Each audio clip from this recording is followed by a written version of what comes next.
Bom, pessoal, inovação é sobre pessoas, sobretudo. Mas a tecnologia é que nos dará condições a melhorar a performance dos nossos negócios, a influenciar os nossos investimentos em educação e promover a mudança que a gente precisa. O desenvolvimento tecnológico depende de pessoas transformadoras, visionárias, capazes de enxergar e realizar o que antes era apenas só sonhado. Esse é o cerne do ecossistema de inovação. Para falar sobre isso, o Base 27 trouxe de suas conexões Suzana Kakuta, ela que é diretora de inovação da Unicinos, no Rio Grande do Sul, um ecossistema já maduro em inovação tecnológica, de quem eu pretendo tirar mais alguns atalhos para transformar o nosso mundo por aqui. Obrigado pela sua presença aqui e disponibilidade no evento aqui. Eu brinquei com você quando a gente teve uma conversa prévia antes do evento, que eu tive que buscar conhecimento sobre semicondutores, porque quando eu fui fazer uma pesquisa sobre você, você estava fazendo era uma palestra sobre semicondutores, e eu fiquei muito encantado com o que vi, com o nível de profissionais e de tecnologia que nós temos no Brasil. Ao mesmo tempo, à medida que eu pesquisei, eu fiquei muito decepcionado com a falta de políticas públicas e investimentos privados no Brasil em alta tecnologia.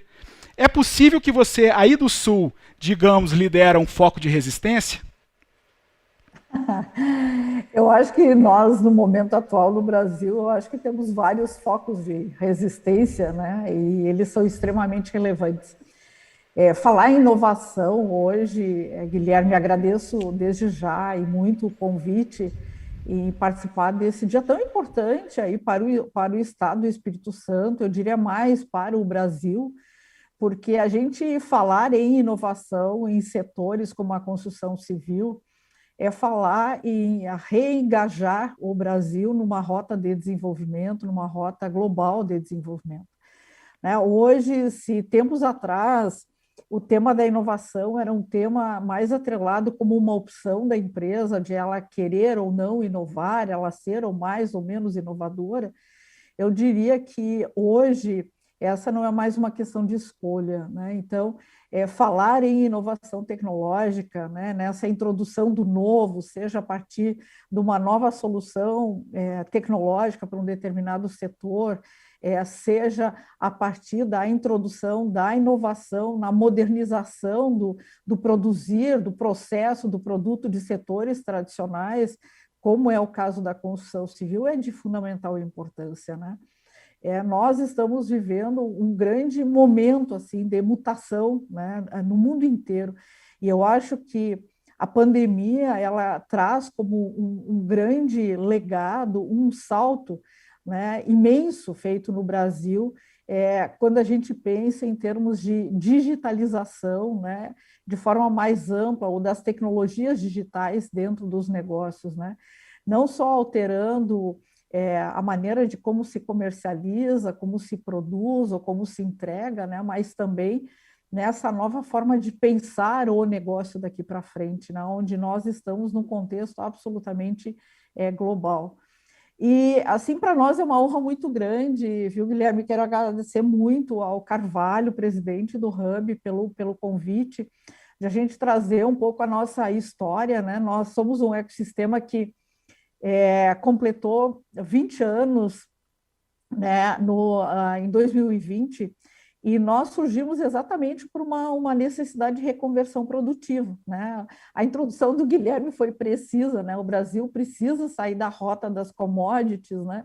E ir para uma rota de valor agregado.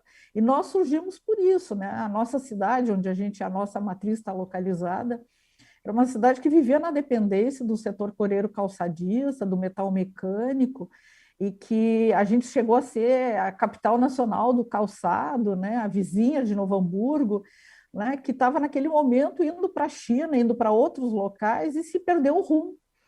E naquela época se decidiu, e esse é um aspecto bem relevante aí, que vocês já nascem dessa maneira, com esse olhar de governança, né, entendendo que fazer inovação prescinde, no mínimo, de três atores, né? Prescinde da iniciativa privada, porque é o empresário que assume o risco da inovação, né? É ele que está ali fazendo a conta, é ele que faz o balanço dentro da empresa do quanto que a inovação afeta o portfólio de produto ou de processo dele, ou de serviço, né? A gente precisa ter talentos e, para isso, ter neste ecossistema conexões importantes, né? O próprio presidente falou, né, da questão das universidades, dos institutos de pesquisa trazendo talentos de ponta, porque é eles que nos ajudam a trazer esse mindset novo, né? E política pública, porque também no mundo inteiro é assim, não se faz inovação tecnológica, não se introduz processos inovativos com um arcabouço legislativo velho, né? Então, sim, há de se ter política pública atrelada a tudo isso aí para fazer acontecer. E eu diria o seguinte, por mais que a gente tenha esses grandes exemplos assim inspiradores, né? Nós conseguimos fazer aqui no Rio Grande do Sul, nasceu um conjunto de hubs, de ecossistemas de inovação, como é o nosso, e que a gente fez nascer algumas áreas, né? Nós não partimos do princípio que era a partir daquilo que a gente tinha, né, que nós faríamos a diferença, né? Tanto que você falou que você pegou uma palestra minha falando sobre semicondutores, eu te diria o seguinte, eu até 2010 sabia mais ou menos o que era um chip, né? A partir dali eu aprendi, fiz até um curso na área de semicondutores para saber o que é um substrato, o que é isso, como é que se faz, como é que não se faz. E hoje eu tenho a percepção de que semicondutor é um elemento determinante, inclusive na indústria da construção civil. E a gente pode falar um pouquinho mais adiante aí como isso se aplica na construção civil. Exatamente a pergunta que eu queria fazer para você. Onde é que se aplica a inovação tecnológica? Porque assim, mas eu quero sem espuma, tá? Assim, onde é que o empresário que está enxergando a gente ali vai falar assim, cara, onde é que eu posso aplicar a inovação tecnológica no meu negócio? Existem dois caminhos principais, não é isso? Olha, existe muita coisa sendo feita na área da construção civil. Nós, aqui dentro do nosso parque, a gente tem várias construtecs chamadas, né, que são essas startups de base tecnológica, e que fazem coisas assim muito importantes. Acho que na construção civil tem um caminho extremamente relevante que é o caminho da diferenciação de produto, né? E o outro caminho é da produtividade do negócio, né? E aí a tecnologia ela vem muito a serviço disso tudo, né? A inovação.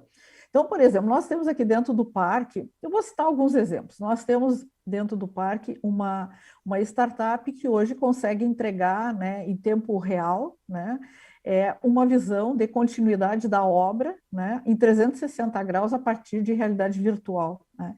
Então, você pode estar em qualquer lugar, né, a partir de uma plataforma que está instalada, você consegue ver estágio, hora por hora, né? Como está evoluindo, por exemplo, o seu processo de pintura interno, como está evoluindo toda a colocação, por exemplo, de cerâmicas e pisos, né?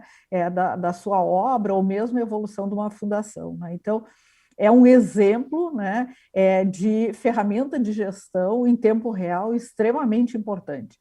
Tem outra que, por exemplo, eu até te comentei aquele dia, né, Gui, a gente tem dentro dessa história de semicondutores, por exemplo, nós temos uma solução hoje, que é um semicondutor que tu embarca nas vigas de fundação, por exemplo, né, e que esse sensor ele determina o tempo de cura do concreto, né, que é um fator extremamente relevante. A gente sabe hoje que na construção civil isso ainda é muito, né, calcado na temperatura que a gente tem ali, muito no oleômetro, numa história de saber fazer no tempo, né? Então tu sabe o tempo de desenformar, por exemplo, né, uma determinada viga, né? Este sensor ele encurta todo esse tempo porque ele é implantado dentro da viga e ele pode ter ele é um sensor que ele não só pode trabalhar o tempo de cura e antecipar a desforma, mas ele também pode, por exemplo, ter algumas outras questões implantadas lá dentro que você pode, por exemplo, medir depois resistência, né? Aqueles ensaios tradicionais que tu tem que tirar corpo de prova, fazer em laboratório, tu pode fazer tudo a partir de um sensor que está lá instalado dentro, e esse sensor se perde, porque ele em si é um sensor depois muito barato, né, e que tu descarta ele não interfere nada, né, naquele objeto construtivo, né? É um exemplo bem concreto de o quanto que um semicondutor hoje está presente e otimiza, o processo produtivo lá dentro do canteiro, do canteiro de obra, né? Hoje, por exemplo, se fala muito em grafeno, né? Grafeno eu até estava olhando, é muito interessante. Vocês usaram a figura ali aqueles os hexágonos do cogumelo para mostrar a coisa da união. Também é o símbolo do grafeno, né? O grafeno ele tem muito isso, né? É um elemento de resistência. O grafeno na construção civil, por exemplo, se aplicado para asfalto, especialmente nessa coisa, por exemplo, de reparos de asfalto, né? Ele pode trazer uma produtividade com relação à adição de cimento, né, de concreto naquele reparo, da ordem de 30%. Por quê? Porque o grafeno, em pouquíssima quantidade lá adicionado, ele pode, por exemplo, ele tem um fechamento com relação à umidade e aumento de resistência. Então, ele vai te trazer um concreto muito mais fechado, né? Então, ele vai quebrar menos, né? Ele vai ser muito mais resistente à água, né? E isso vai ter uma rentabilidade do teu produto, né? No teu negócio de forma mais efetiva. Quem faz, por exemplo, estruturas essas pré-moldadas, né? O grafeno no pré-moldado ele traz características extremamente importantes com relação à resistência, né, sobre o aspecto construtivo, né? Para quem faz, por exemplo, eu estava olhando ali os logos, né, que vocês passaram ali das 29 empresas, assim, 10, é show vocês já estarem com todo esse volume de empresas, e eu vi lá que tem empresas que trabalham nessa área também de cerâmica, coisa assim. Hoje, por exemplo, em tintas ou em adesivos, o grafeno ele traz características muito diferenciadas que vão desde você ter no próprio adesivo um repelente, um anti-fungo, você agregar tecnologia, né, por exemplo, nesse cimento e cola que hoje você usa para fazer adesão, né, de, por exemplo, uma placa lá de revestimento na parede. Você pode embarcar lá outras características a partir do uso do grafeno. Isso tudo é tecnologia já dominada. Isso é uma coisa interessante. E isso, eu acho que assim, isso não está distante da aplicação real hoje dentro da indústria, né? Muitas vezes a inovação tecnológica ela é vista assim com uma coisa muito distante ou às vezes até difícil de ser embarcada, porque a gente vem de um fazer saber, né? E a indústria da construção civil ela é uma indústria de saber muito arraigada no saber fazer, né? Onde o embarque tecnológico ele se dá muito a partir dos materiais e de máquinas que entram, né, para dentro desse setor, tanto que a gente vai inovando, a gente vai colocando mais tecnologia lá na hora de pegar, cortar, furar, isso, aquilo, né? Ou mesmo na hora que tu vai comprar um determinado insumo, né? Mas a inovação hoje, ela pode ser a empresa, mesmo essa empresa que tem mais dificuldade, ela pode se conectar a uma startup, né? Eu acho que isso é o grande valor desses hubs e é isso que a gente também pode colocar muito em interação aí com o hub de vocês, né? Dessa coisa da coisa muito de ponta e que mexe, vocês podem ter certeza, isso mexe no bolso, né, da construção civil, porque eu acho que esse é o melhor resultado da inovação, né? Quando a gente agrega valor, né? Inovação é uma coisa que tem que servir para, no mínimo, duas coisas, né? Primeiro, para agregar, né, alguma coisa nova, né, ao demandante, ao cliente final, lá. E segundo, tem que trazer resultado para dentro da empresa, né? Senão a gente não faz inovação, né? Então, inovação tem que trazer sentido para dentro do negócio da empresa. Sensacional o que você fala, Suzana, mas assim, o que me deixa mais encantado e é parte da minha jornada de construção de conteúdo também no Sem Espuma, é que nós temos os inovadores de Instagram que acham que a academia ela é um espaço retrógrado e que ela não favorece a inovação. E tudo que você fala aqui para a gente, ela vem justamente dessa conexão da academia com o mercado. Então eu queria que você desse um pouco dessa sua visão sobre isso, você que é doutora, está dentro de uma instituição de ensino, como é que a academia pode ajudar ao Base 27 ou aos hubs de comunicação a desenvolverem seus processos de inovação? Boa, assim, ó, esse é um diálogo que ele não é assim simples de ser feito, né? Eu me lembro uma pessoa muito inspiradora minha, na minha época lá de CENI, ele falava assim, que era o Midlin, né, lá de São Paulo, ele dizia o seguinte: falar em inovação entre universidade e empresa é quase que um diálogo entre freira, um padre, uma freira e o dono, né, de um cabaré. É um negócio meio complexo, né, de você lidar, porque parece ser um tema tão antagônico, os temas são tão, os tempos são outros, né, a batida é outra, o discurso é mais teórico e tudo. Acho que existe uma mudança muito grande em curso, e essa mudança em curso ela se dá por de um lado, né, pelo lado da academia, está o próprio discurso que o Júnior trouxe antes, tem muito a ver com tudo isso, né? A academia, cada vez mais, ela precisa estar trazendo conhecimento de hoje, né? Porque toda vez que eu tenho na minha frente um aluno de engenharia que leva 5 anos, 6 anos para se formar, você imagina o grau de preocupação que eu tenho que ter com a atualização de conteúdo desse, porque esse cara tem que estar entregando o novo para dentro da empresa no dia que ele sair da academia, né? Então, a academia ela tem criado mecanismos, né, de trazer isso mais para perto. No caso da nossa universidade aqui, o Tecnocinos, hoje nós temos 118 empresas de base tecnológica, né, que convivem num ecossistema que é conectado a uma universidade.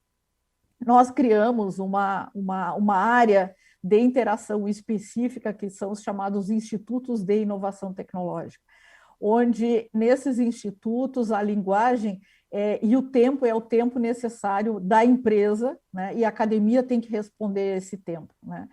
Então, é nesse instituto aí que a gente desenvolve coisas de ponta, como, por exemplo, vou citar um exemplo dentro lá da questão dos semicondutores, dentro desse diálogo que se desenvolveu o primeiro chip de internet das coisas do país, do Brasil, né, que já está hoje em 25 países, que foi desenvolvido em um ano, né, a partir de um conjunto de mestres e doutores, num projeto específico com início, meio e fim, e orçamento da empresa para terminar. Quer dizer, é academia num outro tempo, entregando conhecimento, né, a partir de uma visão de negócio da empresa, né?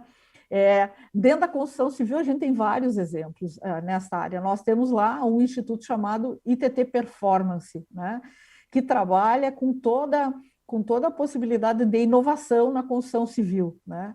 Então, por exemplo, é de lá dentro que surgiu hoje, uma empresa proprietária disso, um concreto balístico, né, que é um concreto que todo ele foi desenvolvido sobre a égide de que o país, a América Latina, ou alguns países, tipo Emirados, né, são países altamente consumidores de materiais de construção civil, e dentro desses materiais, cada vez mais requisitos de segurança, né?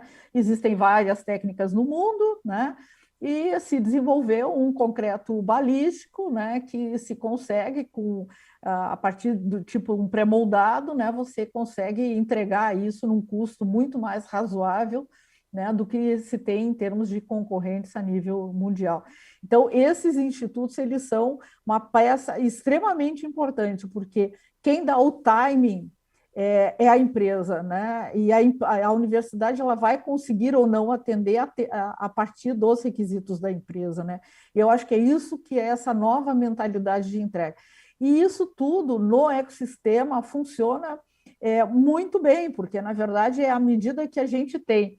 Várias das nossas startups são de alunos nossos da Unicinos, ou ex-alunos, ou mestrandos, ou graduandos, né? Que a gente faz com que se transforme em uma ideia num negócio, né? E a gente trabalha na conexão desse negócio absolutamente à realidade de mercado, né? Então, por exemplo, as nossas startups lá, a gente sempre comenta, né? There is no free charge, né? Nós, desde o primeiro dia, elas têm que pegar, elas têm não só ter um plano de desenvolvimento, mas elas têm que dar conta do seu negócio como empresa, né? Elas não estão ali para ensaiar e brincar de fazer pesquisa ou de fazer produto, né? Elas têm que entregar porque elas têm que se manter, né? Então, a visão é uma visão muito de negócio e dessa acoplagem da inovação a um negócio que eu acho que, assim, como foi muito falado antes, né? Assim, eu acho que a inovação na construção civil, eu acho que é uma janela de oportunidade, né? Porque é um setor que cada vez mais, né, está sofrendo pressão, né? A gente viu agora o que é a alta de produtos, né, de custo de produtos da construção civil, o quanto que isso reflete no negócio de cada um de vocês, né? Então, como a gente foge disso aí, agregando valor ao nosso produto, né? Então, sempre naquelas duas linhas, né? Ou eu consigo, através da inovação, otimizar o meu processo produtivo, o meu processo de comercialização, o meu processo de produção, né? Ou como eu me diferencio, como eu ofereço alguma coisa para sair do trivial básico e poder entregar ao mercado alguma coisa diferente naquele ciclo que o próprio Júnior falou, né? Que, na verdade, o tempo inteiro é um ciclo de reinvenção, né? Porque a gente sabe que é assim que funciona, né? A inovação, ela é inovação enquanto não tem alguém do lado ali que faça igual e você tem que já tá preparando a próxima. Suzana, eu queria te agradecer pela participação aqui no nosso evento.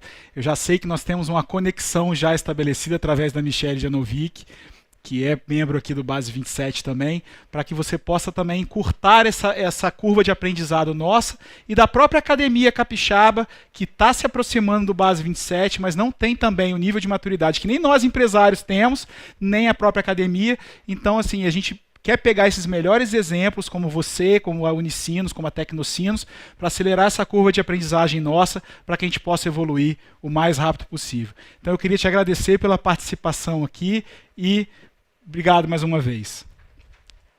Eu que agradeço, desde já coloco à disposição aí todo o nosso ecossistema, a gente já falou sobre isso, né, que estejam, a nossa casa é a vossa casa, né, então, assim, estejam à vontade em nos demandar.